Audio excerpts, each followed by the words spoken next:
Бисмиллахир-рахманир-рахим. Азыркы убакта Кыргызстандын кээ бир аймактарында сел жүрүп, канчалаган үйлөр жараксыз болуп, мал жандыктар өлүп жатат. Себеби эмнеде? Жамаат менен дуа кылып коюңузчу. Аллаху акбар. Алланын системасы, Алланын низамы. Дуа кылабыз сөзсүз. Алла Таалам бизге пайдалуу жамгыр берсин, саййибан нафиан деп мынакей азыр эле сабактан өттүк.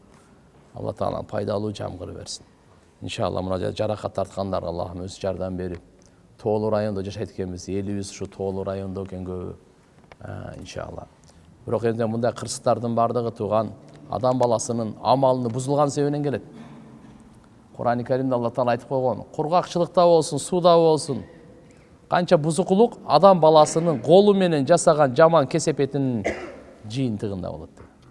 Ошон үчүн иншалла биз тооба кылышыбыз керек. Бул кичинекей эскертүүлөр да. Бул кичинекей эскертүүлөр. Алдыдагы чоң азап бар. Ошондо кичинекей эскертүүлөрдү Алла Таала берет. Тооба кылгыла, оңолгула. Мондай кырсыктарды көрүп атасыңар. Табигый кырсык деп кое берет. Мунучу? Какой там табигый кырсык бул? Адам баласынын адамдын өзүнүн амалын оңдогонго эскертүү бул. Ошон үчүн иншалла баарыбыз тооба кылып, өзүбүздү оңдоп, пейилибизди оңдойлу. Дагы жакшы ушунчалык болуп атканда, болбосо Алла субханаху ва таала мында катыгыраак азаптап коюшу мүмкүн эле. Өзү биздин бүгүнкү күндөгү бирибизге болгон мамилебиз, жашообуздагы канча деген жамандык нерсе кылып атабыз. Зулумдук кылабыз дагы ошондой болгонго анан айтабыз. Ошон үчүн иншалла бири-бирибизге зулумдук кылбаш керек. Арам нерселерди таштайлы. Жөндөн жөн ушакты, жаланы буларды таштайлы. Бири-бирибизди кордогонду таштайлы. Дуа кылып коесуздарбы? Жээнин 5-этаждан кулап азыркы маалда реанимацияда жатат. Акыбалы оор. Аллаху акбар. Арзымат уулу Арсен. Аллахумма шфих, я Аллах. Кичине этиятташ керек. 5-этаж деген эмне дегенге берет? Ла илаха иллаллах, ла илаха иллаллах. Аллахумма шфих шифаан камилан аджил мустaqim. Ден соолук жакшы болуп кетсин, амин я раббул аламин. Өзүң шифа бер, я Аллах. Этиятташ керек. 7-этаж, 5-этаж, 5-этаж деп тосуп неме кылышыбыз керек де. Балдар да азыр. Ана мына аттракцион деп коём, эмне деп коет эле? Оюндар бар го азыр. Кээ бир жер жулунуп кетип атат го. Ушуга окшогондон капкайкта нерсеге динге ылайык. Ана мына жерде эми кандай кылып чыгарып койду экен ал эшикти же айнекти ачып койгонбу? Раз уж жаш бала барбы? Анда ошол темирден решеткаларды же бир нерсе кылыш керек да. Карачы эми канча жашар дейт? Алла, жээни эмне деп тур эми? Алла Таалам шифа берсин. Биз аскер кызматындабыз. Сакал койдук эле. Сакалыңды ал же кызматтан кетүүнү талап кылып жатышат. Сакалды алып кызмат кылыш керекпи же башка сакалга тоскоол болгон иш кылсамбы? Эми караңыз, эми бул сакал күнөөлөрдөн токтотот го эми. Жаман эмес. Бардык пайгамбарлар өзгө эркектин өзгөчөлүгү, сүннөттөрү мүмкүн болушунча. Жоксо сиз узунараак болсо кичине кыскартыңыз мейли. Атак иншалла жумушту карап көрүңүз. Биздин шариятыбызда бунун өкүмү важип. Саламатсызбы? Кызыма Жаннат деген ат койсом жакшыбы же Жанат деп койсом жакшыбы? Кайсынысы туура жакшы ат? Эки н менен Жаннат. Эгер карыз орозодо эртең менен саарлыкка ооз бекитпей уктап калса, орозо болбой калабы? Кечигип туруп эч нерсе ичпей бирок ниет кылса орозомун деп, ал орозо кабыл болбойбу? Сөзсүз түрдө ооз бекитиш керекпи карыз орозодо? Ооз бекитүү маселеси, саарлык ичүү маселеси Рамазан айда сүннөт, башка айларда мустахаб. Бирок Рамазан айда деле саарлык ичпей оозду беките берсеңиз орозо кете берет. Саарлык ичкенин сообун албай каласыз. Пайгамбарыбыз айтты эле, саарлык ичип күндүзү орозо тутканга бир кубат күч алгыла, күндүзү уктап кечкурунку ибадатка кубат күч алгыла деген хадиси бар эле. Ошого амал кылбай койдуңуз да, мисалы. Атак ниет кете берет. Бир нерсени эске алып коюңуз. Нафил намаздар түшкө чейин ниет кылсаңыз кете берет. Бирок азыркындай сиздин эгерде каза орозоңуз болсо, анда түндө ниет кылыш керек. Таң атканга чейин ниет кылыш керек. Түндөсү эгерде жатаардан алдын эле эртеге Кудай кааласа казамы карабайм, жетиштүү бул. Эртеге мен казамы кармайм деп ниет кылып койгонуңуз, оюңузга келген ниет ушул жетиштүү. Саарлык успет этпей калдыңыз, карасаңыз убактыңыз өтүп кеткен да. Болду, ошо ойдан кармап кете бериң. Эч нерсе болбойт. Өтөт. Мен байкемди тайларыбыз багып алган. Бүгүнкү күндө байкемдин үй бүлөсү бар. Өз атасын тааныйт. Жеңем да, таекелерде да чоңойгондугун билет. Байкемди чоңойткон таекемдин алдында жоолугун артка салынып жүрө берет. Мен сизге намахрам өз атасы эмес, таекеси экендигин билгенден кийин жоолукту толук ауратыңызды жаап салынышыңыз керек десем, ал деле атабыз да деп коет. Сиздин сабакта байкем да, жеңем да калтырбай көрүшөт. Устаз ушундай деген деп амал кылышат. Айтып коесузбу, таеке бакса да намахрам, толук хижаптуу болуш керекпи дейт. Мындай да. Өзү ким сиздин атаңыз болсо, кимдин белинен чыкканыңыз бар, ошол сиздин ата. Сизди биринчи күндөн же болсо 1 жаштан багып алса деле, алхамдулилля, ага өтө чоң жакшылык кылган болот, Алла разы болсун, бирок ал ата эмес ал. Биздин динибиз ушуну айтат. Эми урматтап ата өтүңүз, чоң ата өтүңүз, ата деп коебуз, мынтип урматтапчы. Бул ал чыныгы бирок сиздин атаңыз эмес. Чыныгы сиздин атаңыз бакпай койсо дагы, макулбу? Кудай сактасын, мусулман эмес, кафир болсо да ата ошол бирок. Ата ошол. Мурас маселеси, намахрам маселеси бардыгына кайрылат. Кийин багып алды, алхамдулилля, анда мына биздеги парда маселеси, намахрам маселесине этиятташ керек болот. Эми бул жерде мазмун дейбиз, акырындык менен болот, Кудай кааласа. Бирок иншалла карап, намахрам болгондон кийин жоолукту эме кылыш керек. Өзгөчө азыркы доордо тасырлар. Азыр мурдагы доор калган эмес азыр. Азыр өтө этияттуулук, бузуку көбөйдү. Бузулам дегендерге себептер да көбөйдү.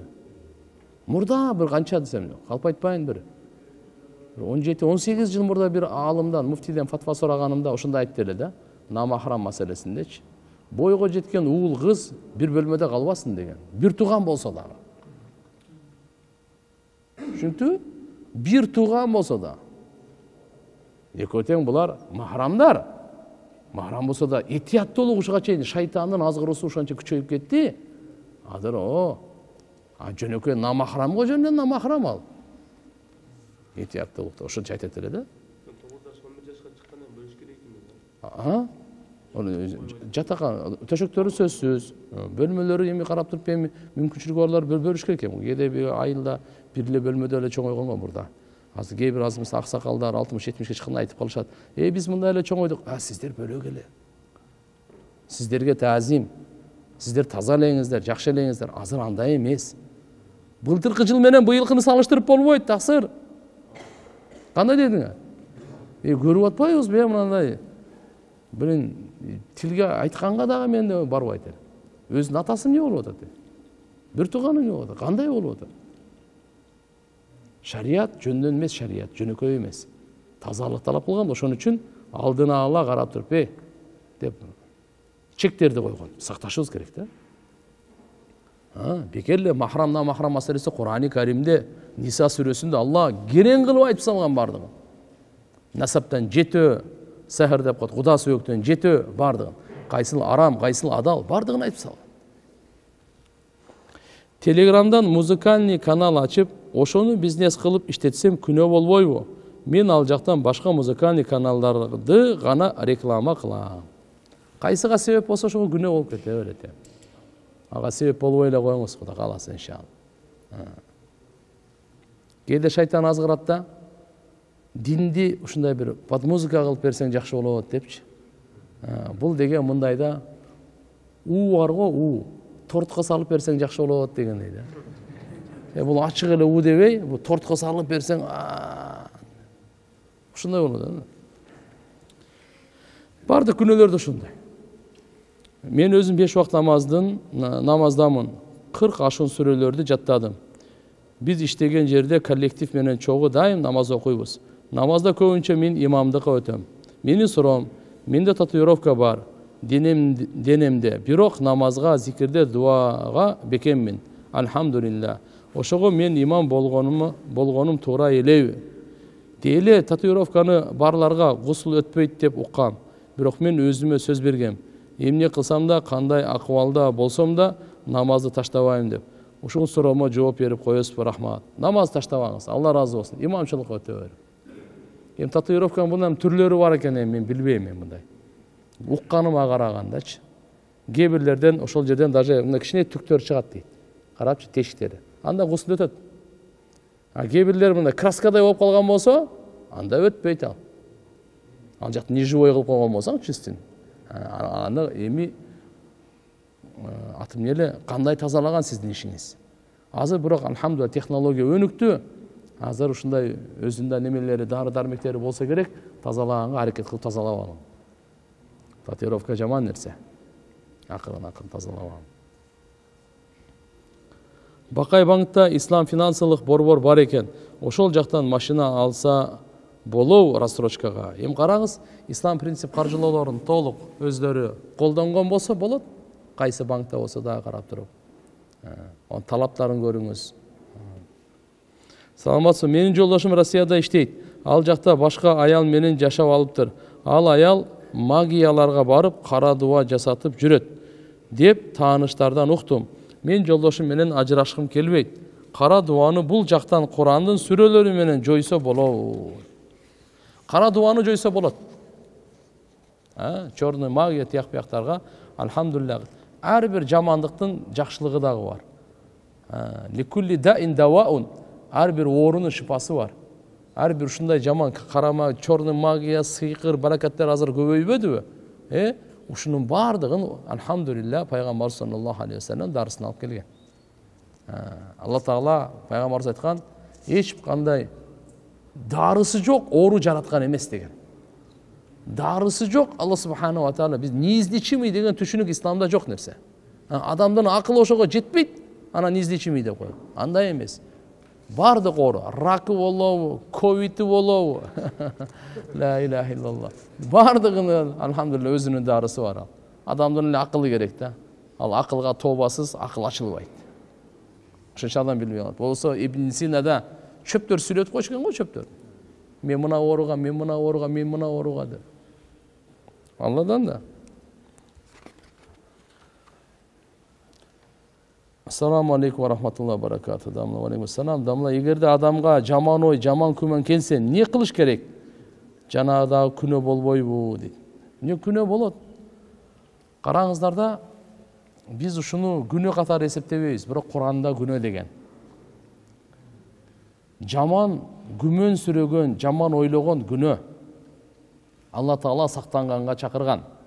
Я аyyuhallazina amanu ijtanibu katira minaddan. Inna ba'daddan ism. İmandolар, силер жаман күмөн сүрөгөндөн сактангыла. Жаман күмөн сүрөгөндөн узак болгула. Ibtadi'u, ijtanibu, сактангыла. Себеби кээ бир жаман күмөндөр күнөө болот деген ачык эле. Ошон үчүн иншалла bundan сактанганга кандай? Бир эле орду бар, жакшы күмөн кылың болду. Жаман күмөндүн ордуна жакшы күмөн кылың. Өзүңүздү кичине заставлять этишиңиз керек болот, баары бир. Өзүңүздү алаксытыңыз амалга. Өзүңүздү алаксытыңыз амалга. Кимди жаман көрүп атасыз го, дагы эле кетпей атабы, ошону мактаганды баштаңыз. Не кылып баштаңыз? Мактаганды баштаңыз. Мен буну жаман көрөм да Эшматтычы, мына карап, Эшмат, вообще красавчик. Эшмат, Аллаху акбар, бейиштик адам ал. Эшмат бар го, ой, мени аябай жакшы көрөт. Эшмат бар го, мактаганды баштаңыз. Нафсыңыз чыркырайт да. Эң жаман көргөндү мактап көрчү. Бирок алымдар ушундай сунуштайт да анын жаласын. Бирок акыйкатта ошону нафс чыркырайт, бирок жеңесин. Тигиде алхамдулилlah баягындай жаман күмөн, жаман ой, жек көрүү болбой калат. Анан болбой баратсан ахыры Аллага таштап койгон болду эми. Алла аны көрүү өзүнчө, менин көрүүм өзүнчө. Бунун таразасы өзүнчө, менин таразам өзүнчө. Бунун эсеп китеби өзүнчө, менин эсеп китебим өзүнчө. Бул жамандык кылса өзүнө кылат. Мен жамандык кылсам өзүмө, зачем мен жамандык кылам? Аллага баш ие берейин, Алла таалам жакшы кылат бардыгын. Аракет кылабыз иншалла. Убакыт болуп калды окшойт эми.